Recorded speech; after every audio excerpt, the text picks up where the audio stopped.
Over 70% of relationships end before they hit the 2-year mark. And for people who want something that lasts a lifetime, this can sound really concerning. But why do all these relationships fall apart around the same time? And what can you do to ensure yours isn't one of them?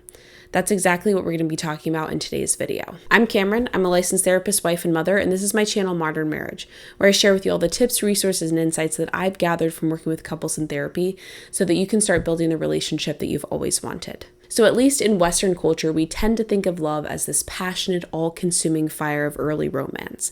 The honeymoon phase when our partner seems perfect and certainly thinks that we're perfect. In fact, Dr. Michael Miller talks about this in his really awesome book called Intimate Terrorism, which you should definitely check out if you haven't already, in which he claims that our society is overly obsessed with an adolescent form of love.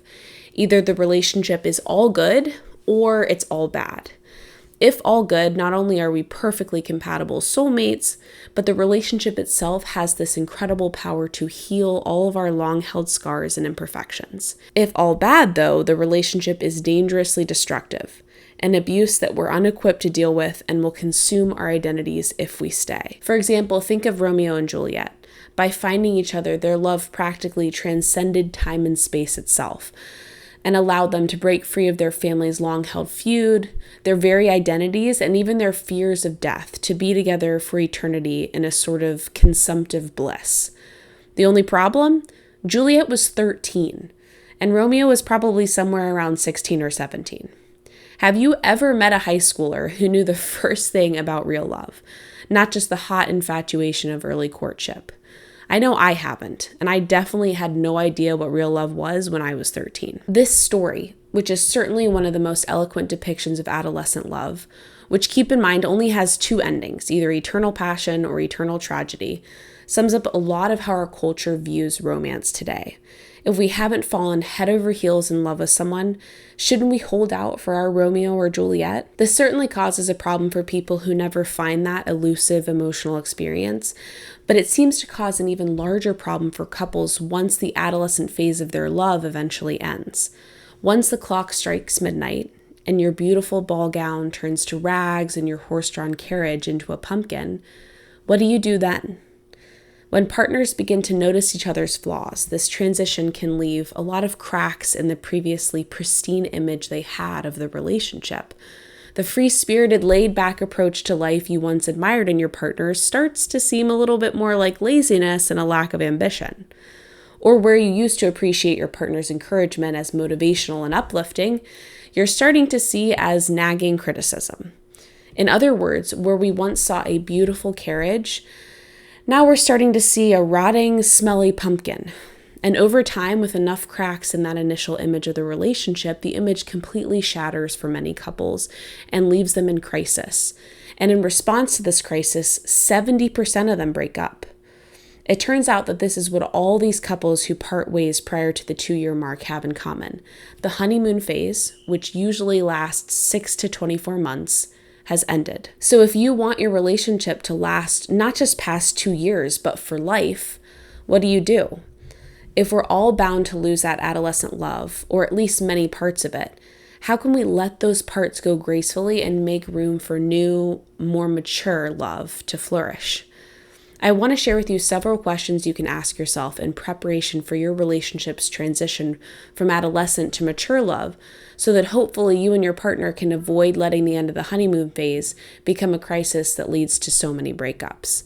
But before I share these questions, please don't forget to like this video, subscribe to the channel if you want to see more content like this, and share this video with someone who you think could benefit from it. Okay, back to the video. Here are 5 questions to ask yourself to prepare for the end of adolescent love and the beginning of mature, sustainable love. Number 1, what are your expectations for your relationship a year from now? 5 years from now? Spend some time writing about what you're expecting the future will look like, then read over what you wrote. How idealistic versus realistic does your vision seem? Does it differ significantly from other healthy relationships that you've seen in your life? And bonus points if you ask your partner to do the same exercise, then compare your answers. Since the more you two can ensure you're on the same page about where you want to be headed, the less future forks in the road will drive you two apart. Number 2, When you and your partner disagree or have a conflict, does it change your perception of the relationship? All relationships have conflict, except for some of the least healthy ones. You and your partner are different, probably in a lot of ways, which means negotiation is always going to be a necessary part of living life together. And the happiest couples embrace the idea that learning to fight fairly and lovingly is a lot more fruitful than trying to avoid conflict altogether or using the amount of conflict you face as a yardstick for the quality of the relationship.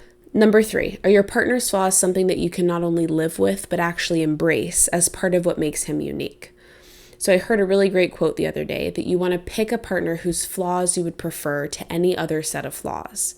I really like this since obviously we all have shortcomings, but more than just begrudgingly tolerating the quirks and issues that your partner brings to your relationship, can you actually laugh together about your collective shortcomings? Can you recognize the silver lining in those flaws? Can you choose to love your partner every day, even if he never changes in the way that you hope he will? Number 4, how can you cultivate routines in your relationship that continue to deepen your friendship, emotional intimacy, and romance after the initial honeymoon phase passes? When the initial burning desire fades to a calmer, steadier glow, couples usually need to consciously schedule routines into their days and weeks to stay connected. This is especially true once you're working and have kids and a house to take care of. How can you schedule a special time each day to reconnect? Whether it's a morning coffee, an evening walk, a loving ritual for saying goodbye in the mornings and hello at night. Whatever you do, make sure that you do it on a daily basis or at least every week to make sure you guys are spending quality time continuing to get to know each other. And number 5, who are you looking to for guidance in what a healthy relationship looks like? This is a really huge one. Who we spend our time with, whether that's in person or even listening to them online, drives a lot of our attitudes about life. So the more you can spend time with real couples out in the world rather than comparing your relationship to people on social media, for example, the more you'll start to develop a realistic, healthy frame of reference for your own personal life. Okay, guys, what did you think? Does this align with your experiences with love and relationships? Let me know your thoughts in the comments below. And until next time, I'm Cameron, and this is Modern Marriage.